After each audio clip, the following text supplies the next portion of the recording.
السلام علیکم ورحمت الله وبرکاتو. ټولو ملګرو ته سلامونه. امید لرم چې ښه به ملګرو.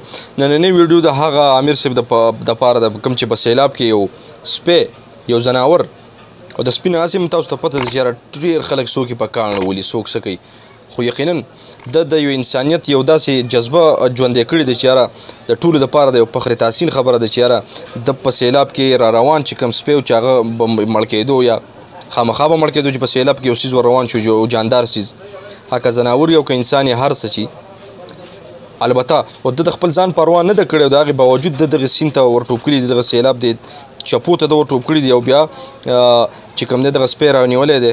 او نو انشاءالله څنګه چې تاسو ته پته دی یو په حدیث کې راتلو چې یاره یو ډېره ګناهګاره ښځه وه، زیناکاره ښځه وه، او بله چې کومه وه ډېره ښه ښځه وه. هغه خبره به تاسو د خړیم که غلط شم نو بخښنه به غواړم. نو هغه کومه چې زیناکاره وه او ډېره ګناهګاره وه نو یو سپی تږی شوی او دې هغه سپي له اوبه ورکړي.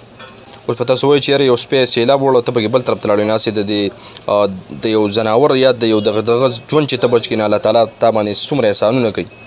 الله تعالی وفرمیل چې یاره دا ګناهګاره ښځه چې کومه ده دا به جنتي وي. نو اصحابو یا وغیره چې کوم دغه ځای سره تړلي خلک وو هغه وایي چې یاره دا څنګه ده خو زیناکاره ده او غله ده او ګناهګاره ده، وایي چې بس یو سپی د تندې مړ کېدو دې ورله اوبه ورکړي دي، بس په دې وجه باندې دا جنتۍ ده.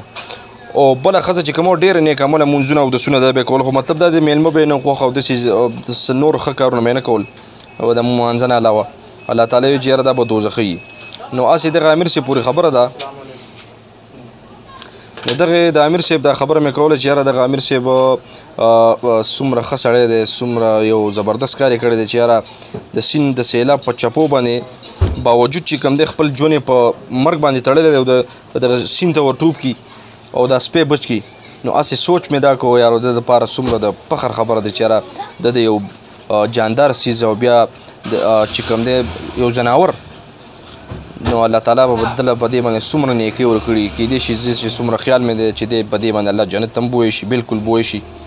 که دی څومره ګناهګار کیدای شي الله تعالی د په دا سبب د دپاره د جنت ګرځولی او انشاءالله الله تعالی به دله د دې څه نه څه صله ضرور ورکوي.